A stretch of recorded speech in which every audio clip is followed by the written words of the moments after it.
sampai hari ini, pagi ini kami boleh datang semata-mata bukan karena kuat dan gagah kami, tetapi Engkau mendorong kami supaya roh kami tetap hidup di dalam Engkau. Sekali lagi sebelum kami memuji Tuhan, mendengarkan suara Tuhan, ampuni segala dosa kami supaya semuanya berkenan kepada Tuhan, sehingga apa yang kami berikan pada pagi hari tidak menjadi sia-sia, tetapi menjadi berkat bagi kami, bagi keluarga kami. Oleh sebab itu pada pagi hari Engkau layak kami datang, jika Engkau kudus, supaya semuanya boleh mendatangkan kemuliaan Tuhan, khususnya bagi setiap anak-anak-Mu yang ambil bagian dalam pelayanan ini, song leader, singer, bahkan pemain musik, bahkan WL.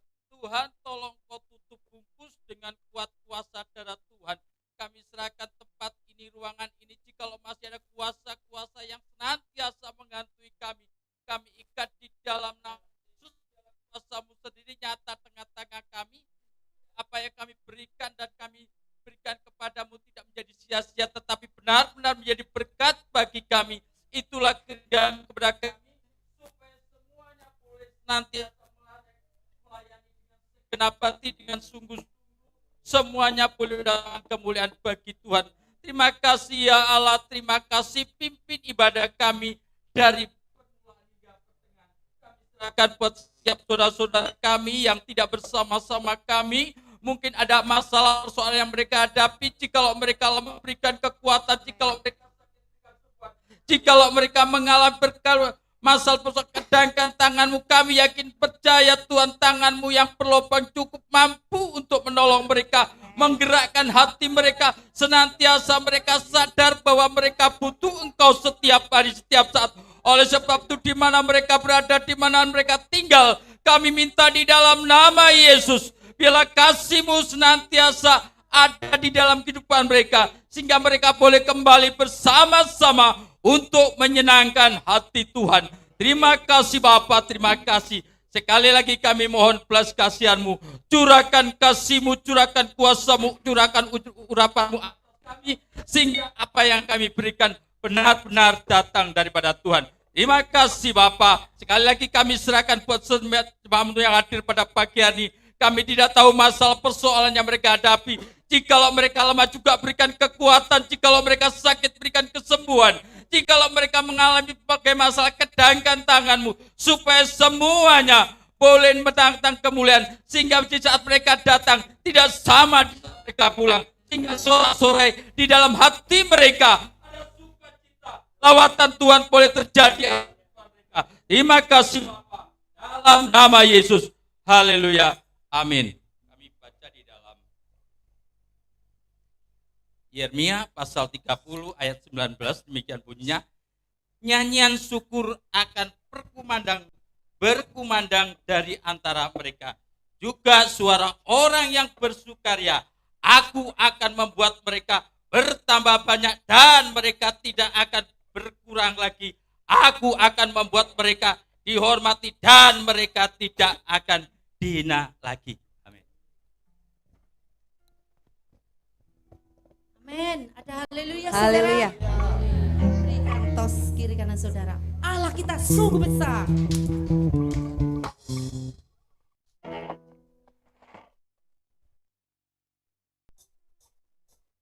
Besar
hanya berusaha. Kita tidak boleh berdiam diri, kita tidak boleh bermalas-malas. Kita harus berusaha keras dan kita akan mencapai tujuan Tuhan. Menjadi anak-anak yang diberkati Tuhan. Saya undang untuk jemaat bangkit berdiri. Adalah sahabat kita.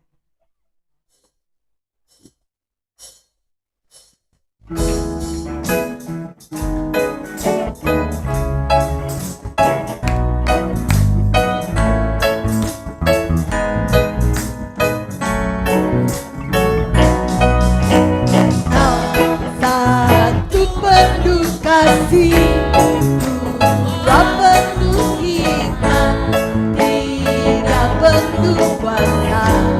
Kau mulia, kau ada waktu suka, ada waktu duka.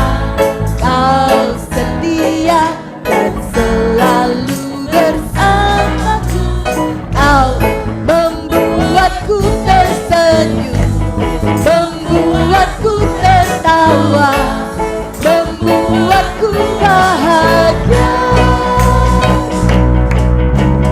Yesus, kaulah sahabat, selalu hadir setiap saat. Hatiku bergembira bersamamu, Yesusku. Kanan kiri ke depan, mari semua bergoyang, menari bergembira, sukacitaku dalam Kristus. Saya ajak jemaat-jemaat untuk bergoyang sesuai dengan pujian ini. Haleluya. Tuhan bertata di atas segala pujian. Kalau kita bergoyang, kita bergoyang ke kanan, kita ke kiri, maju. Kalau satu kita tunjuk. Oke.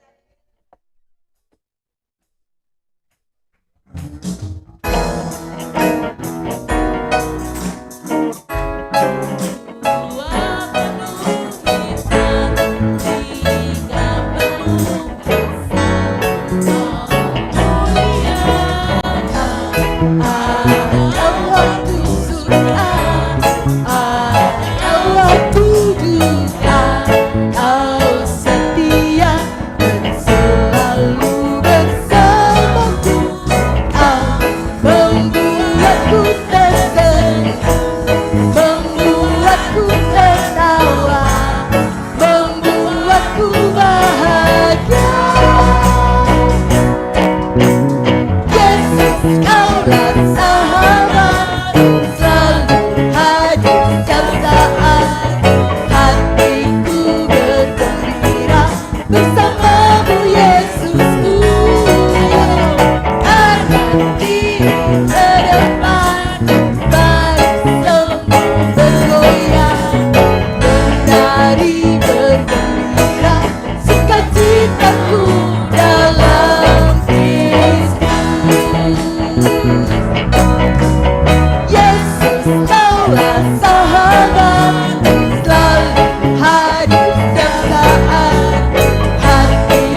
Tetap Yesus yang mempesona hatiku.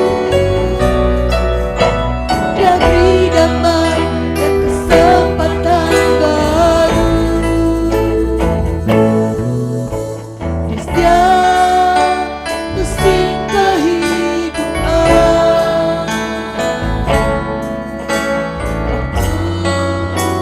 Kuat maupun lemah, tetap Yesus yang mempesona hatiku.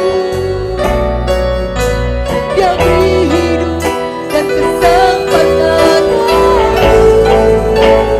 Salib Yesus, selamanya Yesus. Harapanku takkan hilang. Karena kasih-Nya sekarang ku ada. Oh Yesusku, ku cinta Kau selamanya.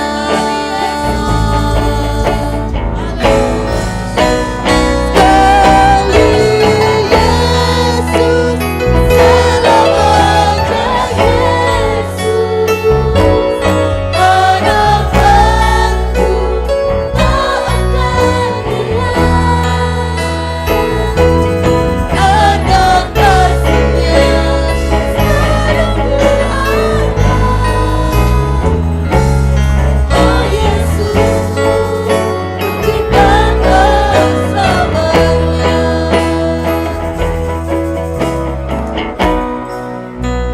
Sekali Yesus, selamanya Yesus. Harapanku takkan hilang.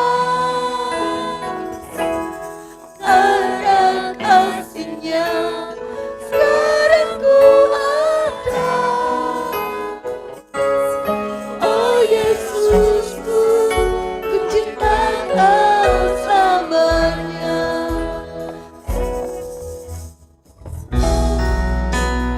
Sekali Yesus, selamanya Yesus. Harapanku takkan hilang. Karena kasih-Nya sekarang ku ada.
sampai selama-lamanya Tuhan Yesus.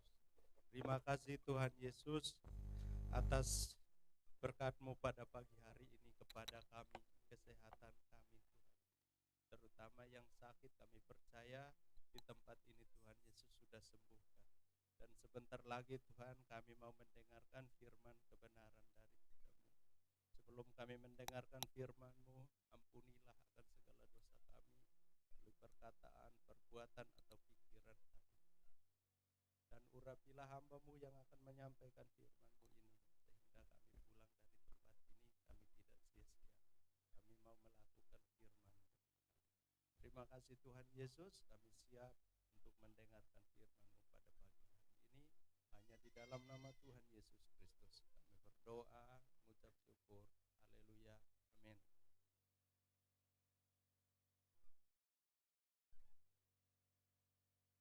Puji nama Tuhan, selamat pagi Bapak Ibu, ada semangat, ada sukacita, amin.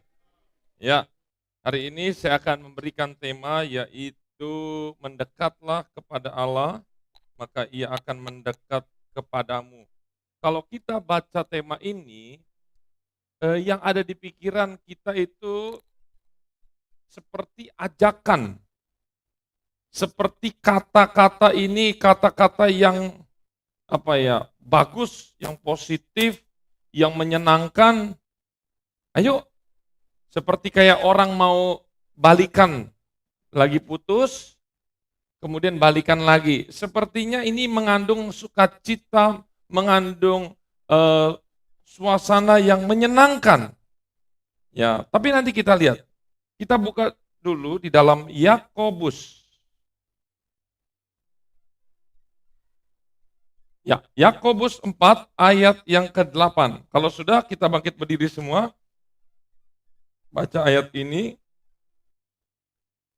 Kita baca dalam hitungan yang ketiga. Yakobus 4 ayat yang ke-8.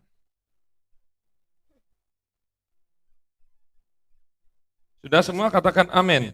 1, 2, 3. Mendekatlah kepada Allah dan ia akan mendekat kepadamu. Tahirkanlah tanganmu, hai kamu orang-orang berdosa, dan sucikanlah hatimu, hai kamu orang yang mendua hati. Silakan duduk. Nah, ternyata Bapak Ibu, ini bukan pesan yang positif, yang maksud saya memang ini positif dari Tuhan, tetapi ternyata ini adalah peringatan keras, bisa dikatakan adalah teguran, bisa digambarkan adalah kekecewaan Tuhan kepada Kristen Yahudi. Ingat ya, orang Kristen dibagi dua. Orang Kristen yang agamanya Yahudi, siapa aja contohnya orang Kristen agama Yahudi? Orang Kristen yang orang Yahudi. Orang Yahudi beragama Kristen. Nah, begitu. Siapa aja contohnya? 12 murid. Nah, contohnya yang diaspora atau yang bukan Yahudi, tapi dia Kristen. Contohnya siapa? Ada di Alkitab. Kornelius. Ada satu juga penulis kitab Injil. Namanya terkenal tuh. Dia memang orang Yahudi, tapi dia warga negara, dia diaspora pendatang. Markus. Nah, itu juga sama. Nah, lihat di sini. Ini peringatan keras kepada orang-orang Kristen Yahudi yang hidup. Ini kan Yakobus ini adiknya Yesus. Dia menulis tahun 62 Masehi. 62 Masehi. Sedangkan pencurahan Roh Kudus itu terjadi kurang lebih 33 Masehi. Jadi kalau dikurangi 62 dikurangi 33, ketemu kurang lebih berapa? 29. Anggaplah gereja mula-mula itu 33 Masehi.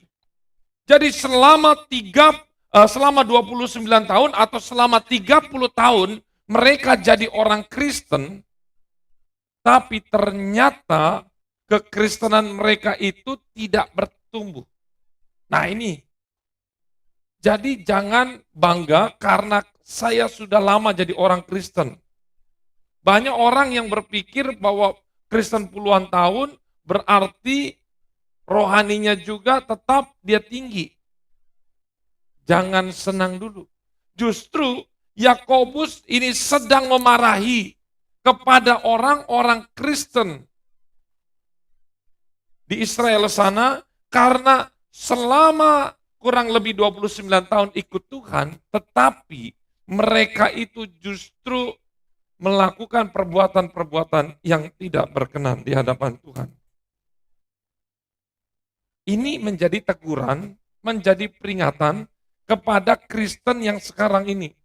Kalau saya memang lahir sudah Kristen. Umur saya sudah hampir 40 tahun, berarti anggap kekristenan saya sudah 30 lebih, anggap ya sudah hampir 40. Nah, kira-kira umur saya segitu, apakah saya sudah menghasilkan buah? Apakah kekristenan saya naik secara teratur, atau justru stagnan, berhenti di tempat, atau jangan-jangan turun? Nah, inilah yang menjadi pertanyaan kepada kita masing-masing. Lihat di sini. Ini peringatan keras. Nah, di dalam surat Yakobus ini, kalau Bapak Ibu baca ayat pasal 1, pasal 2, pasal 3, pasal 4, di situ lihat di situ. Itu teguran-teguran keras semua dulu. Nih, ayo saya buka dulu ya. Lihat di sini. Di pasal 1, perikop pertama salam, kedua iman dan hikmat. Perikop berikutnya apa? Keadaan rendah dan keadaan kaya. Tuh, berarti apa di sini? Kesenjangan. Yakobus lagi ngomongin, yang kaya jangan berlaku yang seperti itu.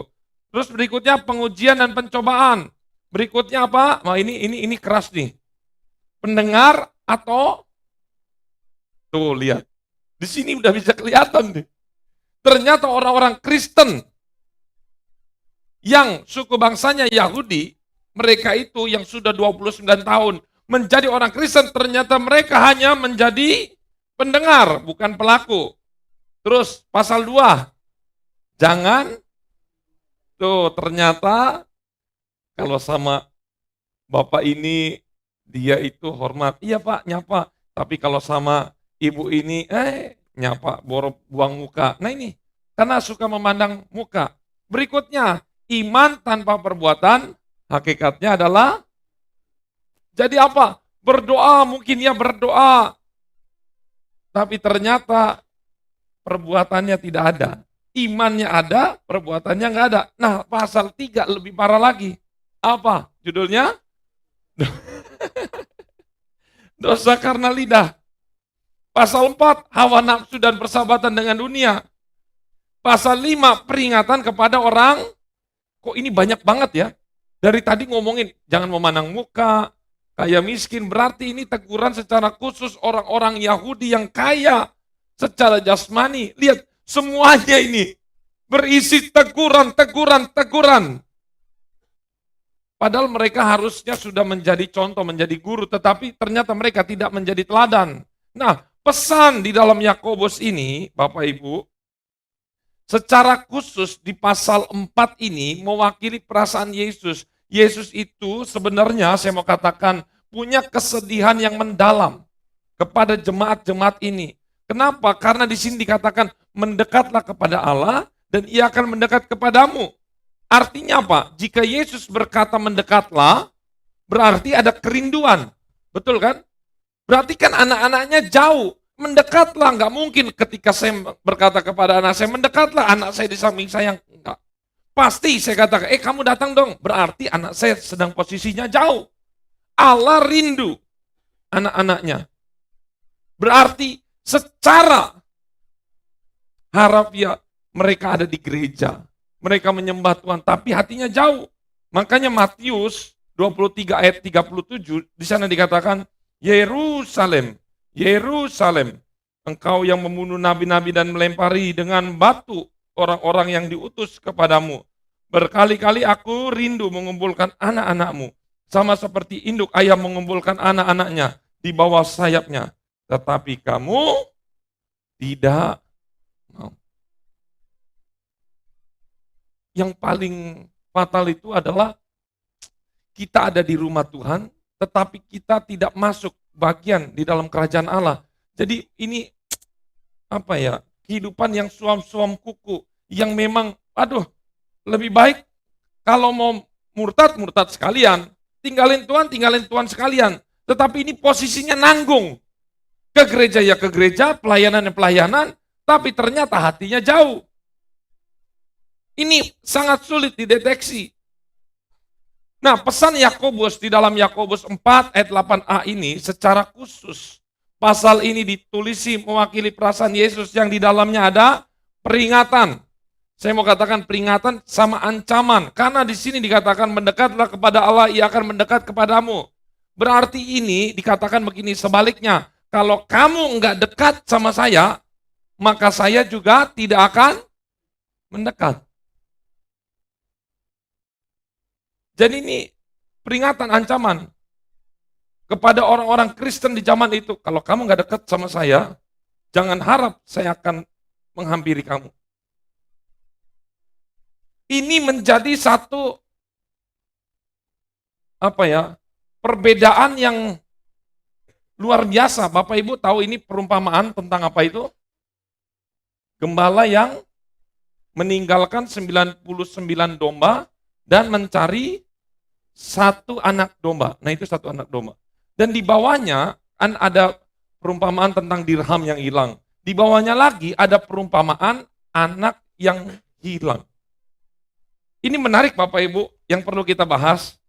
Lihat sini. Perbedaan dari domba yang hilang dan anak yang hilang itu ada.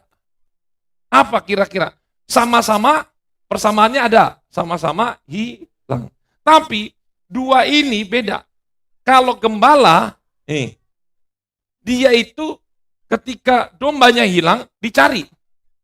Secara khusus ini dombanya adalah anak domba. Ya, kalau Yesus waktu ada di foto-foto itu memanggul domba itu, dia tuh anak, kan kecil dia, atau digendong masih anak, masih balita. Kita lihat. Tetapi kalau anak bungsu ini, bapaknya enggak mencari. Lihat. Tapi yang dilakukan adalah anaknya pulang sendiri. Kalau yang domba dicari, kalau yang anak pulang sendiri. Kira-kira Yakobus ini cocoknya ditempatkan di mana? Yesus mencari domba atau anak hilang? Yang mana? Pasti anak yang hilang. Karena Yesus berkata, mendekatlah kepadaku, maka aku akan mendekat. Artinya Tuhan diam aja di sini. Kalau kamu gak nyamperin saya gak mungkin nyamperin kamu. Ini cocok. Berarti level kerohanian mereka adalah sudah dalam tahap sebagai anak-anak Allah, bukan domba lagi. Domba biasa. Aduh, kalau Bapak Ibu, kalau domba ini, nih saya kasih tahu. Ternyata anak domba ini itu tersesat bukan karena sepenuhnya kesalahan domba, tapi memang domba itu, apalagi dombanya itu masih anak-anak, dia itu punya IQ-nya ini kurang. Dia kalau terpisah dari gembala, pasti dijamin mati. Bahkan kalau dia sudah tiduran begini, karena bulunya lebat, dia udah nggak bisa sama kayak kecoa ya. Kalau sudah begini, udah susah buat begini. Itu baru ngurusin dirinya sendiri. Belum lagi kalau ada serigala. Misalnya nih, waktu dia lagi ikut rombongan, namanya juga anak-anak ya. Lihat kalau ini, ada capung, ada kubu-kubu, dia ngikutin lah kubu-kubu, tersesat dia. Bukan karena memang dia mau tersesat, tapi memang kurang pengetahuannya, kurang dewasa, ininya memang kurang. Sangat bergantung kepada gembala. Nah, inilah yang digambarkan sebagai anak domba. Anak domba ini adalah gambaran jiwa yang baru bertobat. Makanya ketika ada jiwa yang baru bertobat, ketika nggak masuk gereja lagi, ada pasti, misalnya ada tim-tim pelayan, jemput lagi, jemaat baru itu pasti mendapatkan prioritas. Itu sudah pasti. Itu sudah pasti di mana-mana. Ditanyain apa segala macam. Tetapi ini tidak berlaku untuk seterusnya. Karena ada waktunya domba itu dia menjadi besar dan bahkan bukan hanya domba lagi. Pengetahuannya dia sudah semakin bertumbuh dan kita sebagai anak domba. Tetapi firman juga berkata kita sebagai anak Allah. Itu satu perbedaan yang lompatan yang besar. Sampai sini Bapak Ibu harus mengerti. Kira-kira Bapak Ibu, memang kita domba juga. Tapi kita juga anak. Tapi kalau dipilih, pilih domba atau pilih anak? Pasti kita katakan pilih anak. Kenapa? Karena anak ini digambarkan sebagai anak-anak Tuhan yang sudah dewasa, tapi punya sifatnya kanak-kanak. Masih maunya main-main terus. Dia sudah setiap hari dengar firman, dia beribadah, dia puluhan tahun dengar firman. Jangan kira anak bungsu ini adalah anak-anak. Memang dia anak. Saya juga sudah punya anak, saya juga adalah anak. Mengerti kan? Jadi jangan berpikir, ini sudah dewasa. Kalau dibilang ini sudah waktunya, sudah bekerja mungkin udah umur 17-20 tahun, ini sudah dewasa. Dia sudah mengerti baik dan jahat. Tetapi karena kegemerlapan dunia, dia memilih dunia. Ini dia. Sudah mengerti firman, tapi karena ketamakan dunia, dia memilih lari dari Bapa. Jadi kalau domba, dia belum ada pengetahuan, dia nggak ngerti apa-apa, memang masih baru lahir kok. Tetapi kalau kita udah bertransformasi menjadi anak Tuhan, berarti anak Tuhan itu dia punya pengetahuan. Dia punya kemampuan. Tapi kemampuannya tidak disertai dengan karakter. Ini gambaran orang-orang Kristen zaman sekarang. Ada orang Kristen yang seperti domba yang baru, yang harus dirawat, harus ditelepon, harus di WA, harus diperhatikan. Tapi kalau itu puluhan tahun, wah itu keterlaluan. Semakin kita tahu firman Tuhan, semakin kita dewasa, kita bertumbuh, maka status kita beralih dari domba menjadi anak. Jangan bangga menjadi domba terus. Domba yang pengetahuannya nggak mau belajar terus, kesasar terus. Nonton YouTube sebentar, sekarang sudah benar. Ya, setuju ya, ya. Nanti sebentar pulang nonton YouTube, beda lagi pengajarannya, ngikut lagi sana. Begitu terus, aduh keterlaluan ini namanya. Ajaran yang berbeda diikutin, ajaran berbeda diikutin. Datang ke sini berubah lagi. Ini bukan domba lagi, bunglon namanya. Tapi kalau anak, dia sudah paham, bayangin kalau anak tuh dididik, udah dilatih, udah disekolahkan, dapat firman, mungkin dia setiap hari Minggu rajin sekolah Minggu, rajin mendengarkan firman Tuhan, udah dididik, tapi nggak punya karakter. Tetapi saya mau katakan anak bungsu ini kembali kepada Bapa, karena apa? Karena waktu dia dikasih makan, nggak dikasih makan babi, waktu dia mau makan makanan babi, pemiliknya nggak kasih. Langsung dia mikir, waduh, makanan babi aja saya nggak boleh. Berarti saya lebih rendah dari, kemudian baru ingat, pegawai-pegawai saya di rumah makannya enak-enak. Kalau begitu, saya pulang aja, saya jadi pegawai bapak saya. Nggak usah jadi anak. Artinya apa? Di titik rendah itu, dia muncul kesadaran. Coba katakan kiri kananmu, sadar. Banyak orang Kristen yang sudah menjadi anak Tuhan, statusnya sudah lama ikut Tuhan, tapi karakternya seperti anak bungsu ini. Kalau belum dihajar sama Tuhan, ini maksudnya peribahasanya. Kalau belum jatuh, kalau belum melarat, kalau belum tidak berdaya, dia tidak ingat pulang ke rumah. Tapi setelah dia habis-habisan, hartanya habis, lihat aduh, bajunya itu kayak orang gila, udah. Akhirnya dia menyerah. Tahu nggak? Ini adalah tanda penyerahan. Waktu pergi anak bungsu, pergi dengan sombong. Wah, tapi pulang, kesombongannya semua hilang. Yang Tuhan mau seperti ini. Kesombongan kita tanggalkan, kita datang kepada Tuhan. Lihat, arti Yakobus 4 ayat 8. Yakobus mau memberitahu kepada Kristen Yahudi, seharusnya kamu tuh udah 29 tahun, sudah jadi Kristen, tapi karakter kamu seperti anak bungsu yang sukanya melawan Tuhan, sukanya melawan Tuhan. Saya mau katakan begini, kita harus membedakan pelayanan, membedakan kesetiaan kita dengan dosa kita. Apa maksudnya?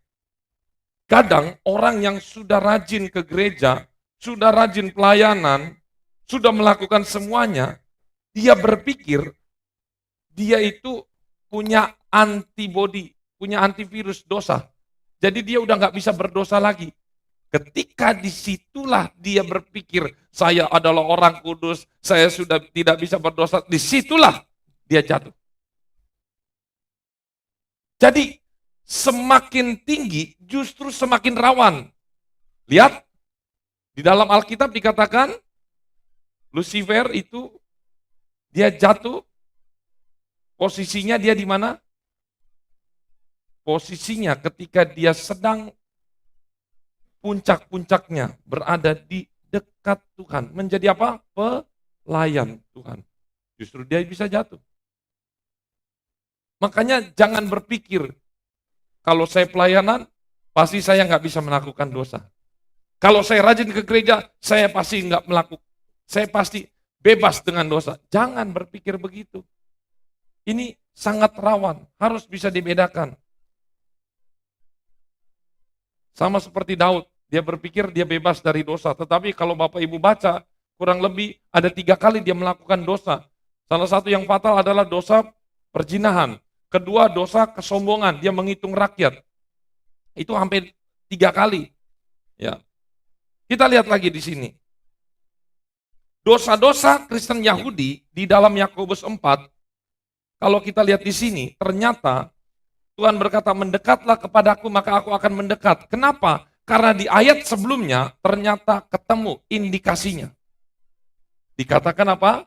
Tunduklah kepada Allah dan lawanlah iblis, maka ia akan lari daripadamu. Artinya apa? Berarti Kristen Yahudi ternyata punya sifat tidak tunduk kepada Tuhan. Mereka melawan iblis, tapi nggak bisa. Karena satu-satunya untuk melawan iblis, kita harus tunduk kepada Tuhan. Makanya Bapak Ibu, seringkali banyak orang takut setan, padahal setan itu takut sama kita. Seringkali kebalik-balik. Ada setan lewat, kita takut lari. Nah itu setan lagi kabur. Lihat, makanya kalau setan berani, dia nggak mungkin datang lewat, langsung pergi. Dia pasti nyamperin, anak apa bro, ayo ada apa, ayo. Berantem. Itu namanya berani. Sampai hari ini nggak pernah setan yang seperti itu. Coba kita berpikir. Seringkali kita takut, dianya takut. Takut sama-sama takut. Lah ini gimana? Firman Tuhan berkata, tunduklah kepada Allah dan lawanlah iblis. Jadi satu-satunya cara supaya kita bisa melawan iblis adalah kita harus tunduk. Maka iblis akan lari. Yang pertama adalah tidak ada penundukan diri kepada Allah. Kalau kita baca di ayat sebelumnya, coba kita lihat di ayat 6. Di situ dikatakan Allah menentang orang congkak, ternyata mereka sombong. Ini Kristen-Kristen ini sudah menjauh, memang mereka ada di gereja. Betul, saya ada di gereja, tapi mereka itu tidak tunduk sama Allah, mereka itu congkak atau sombong, mereka itu sukanya melawan, mereka merasa diri paling rohani. Ayat 4 dikatakan mereka tidak setia. Ayat 4 juga, ternyata mereka tunduk kepada dunia. Lihat, bersahabat dengan dunia. Itu di ayat 4 kan? Mundur lagi di ayat 6. Di ayat 3. Poin nomor 6. Egois, mereka hanya memuaskan hawa nafsunya sendiri. Ayat 2, mereka membunuh. Ayat 2 lagi, mereka iri hati. Ayat 2 lagi, mereka ternyata suka bertengkar. Berikutnya lagi, tidak berdoa. Berikutnya lagi, ayat 1, tidak bisa menguasai hawa nafsu. Wiwake. Posisinya mereka ada di dalam ladang Tuhan, ada di gereja. Mereka ikut ibadah sama kayak kita tadi, puji-pujian, dengerin firman Tuhan. Selalu begitu bertahun-tahun, tetapi ternyata mereka nggak sadar. Mereka itu sudah jauh sekali dari Tuhan. Jadi gereja itu hanya rutinitas saja. Wah, ini kecelakaan gereja akhir zaman adalah, Bapak Ibu harus punya konsep. Saya ke gereja itu untuk memberi tenaga, memberi waktu, dan menyembah kepada Tuhan. Jangan kita ke gereja punya konsep, saya mau ke bioskop, kalau filmnya nggak bagus, saya tidur. Kalau filmnya nggak bagus, saya bisa marah-marah, saya bisa protes. Nggak bisa seperti itu. Kita datang ke gereja bukan untuk diberkati, tetapi justru karena kita sudah diberkati, kita membalas kebaikan Tuhan. Amin. Makanya ketika gereja terjadi, misalnya insiden AC mati, listrik mati, itu tidak mengurangi. Kita itu punya sikap yang, saya datang ke sini bukan karena AC, karena bukan untuk dilayani, tapi saya datang ke gereja untuk melayani.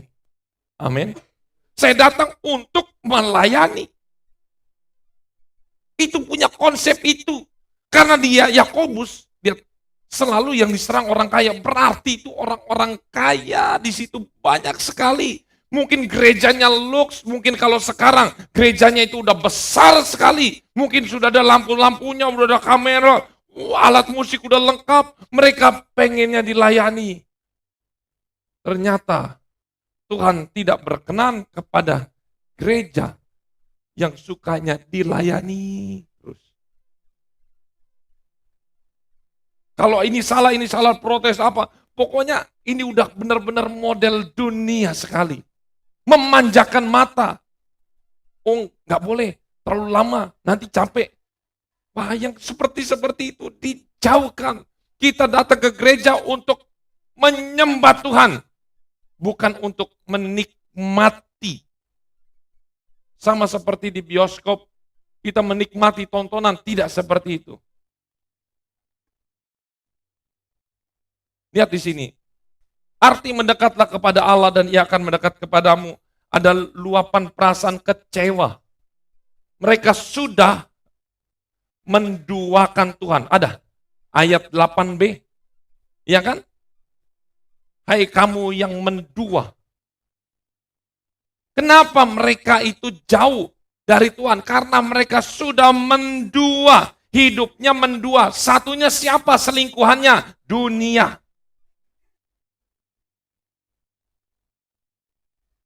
Siapa sini yang suka diduakan? Ada lagunya tuh. Ya. Lagu itu diciptakan, habis itu benar-benar terjadi. Diduakan. Ya.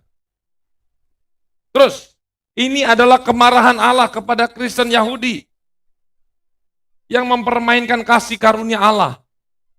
Sampai muncul ini di ayat 9. Ini Yesus ini lagi marah. Yesus lagi marah, makanya muncul di ayat 9. Coba saya buka dulu. Atau Bapak Ibu bisa baca di ayat 9. Sadarilah kemalanganmu. Tuh. Terus.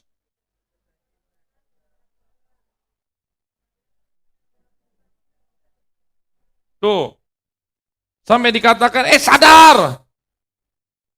Tahu nggak kenapa? Karena mereka hidup seperti tidak sadar. Mereka seperti kayak terhipnotis dengan hebatnya ibadah, wah sepertinya luar biasa, tapi Tuhan katakan, sadar.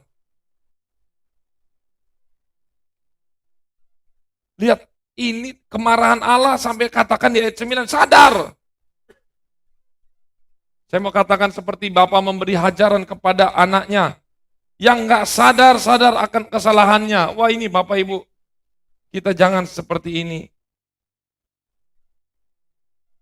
Arti mendekatlah kepada Allah juga. Saya ingat seperti ayat Yesaya 59 ayat 1. Firman Tuhan berkata begini, sesungguhnya tahan Tuhan tidak kurang panjang untuk menyelamatkan.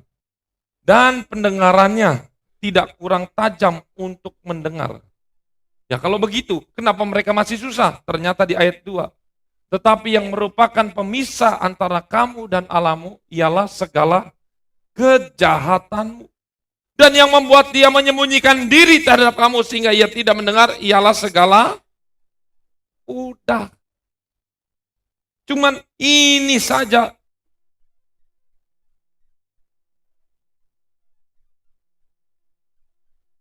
Kira-kira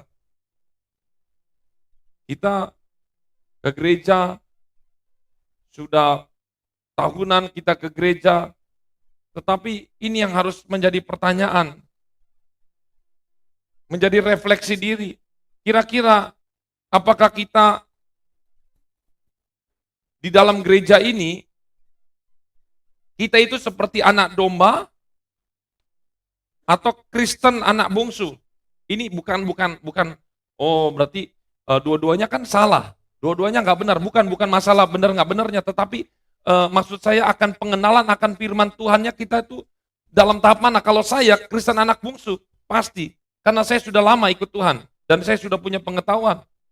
Tapi ini Bapak Ibu jawab sendiri. Kalau di sini ada yang baru kenal Tuhan, mungkin belum nyampe setahun, ya berarti anak domba. Dia memang masih polos, nggak tahu pengajaran. Tetapi kalau kita sudah, apalagi udah bertahun-tahun dari kecil, berarti kita masuk dalam kategori Kristen anak bungsu.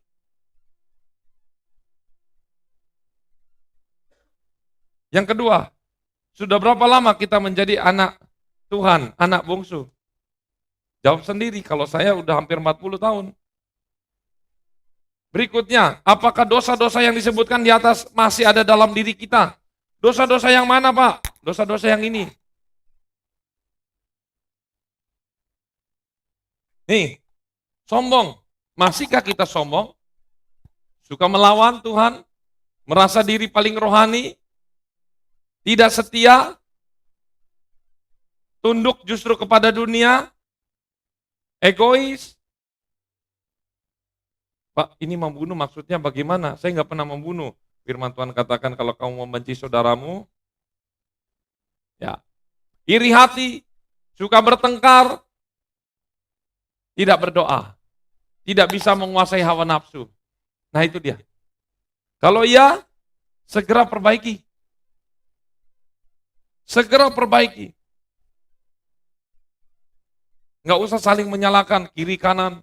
Suami salahkan istri, istri salahkan suami. Lebih baik, ya Tuhan, saya mau berubah.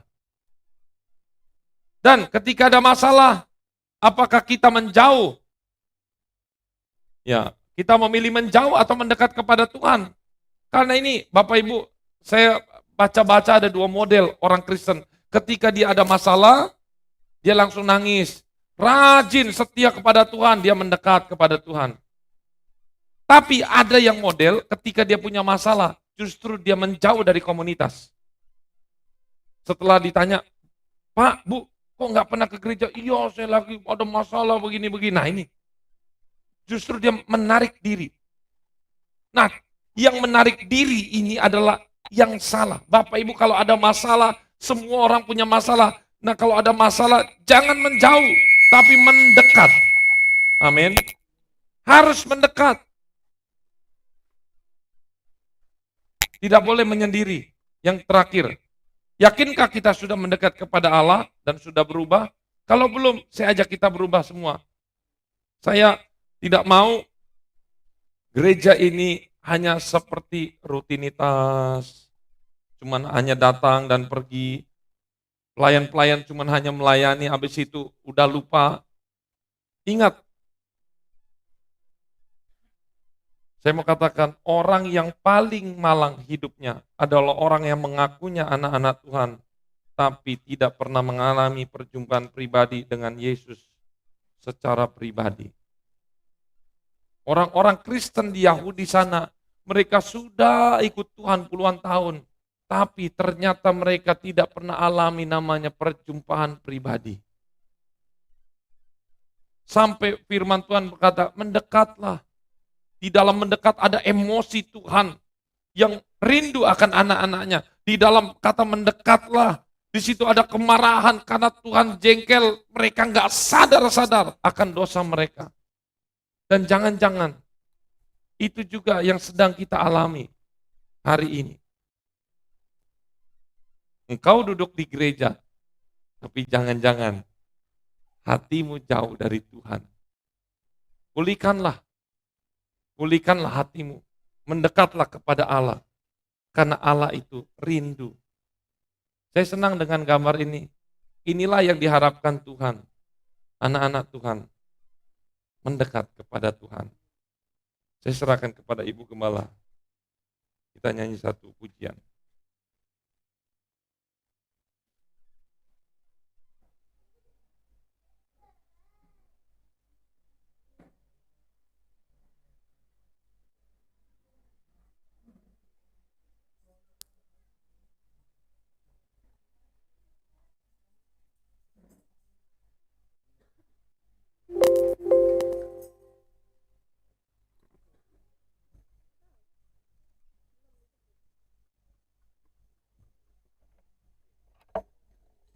Mari Bapak Ibu Saudara kita bangkit berdiri.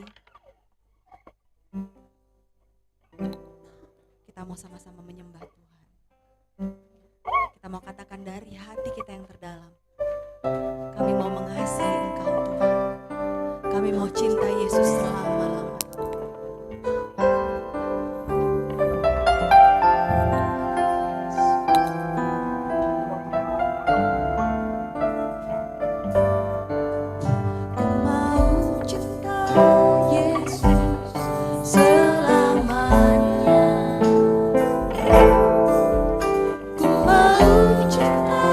Yesus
mendekat kepadamu.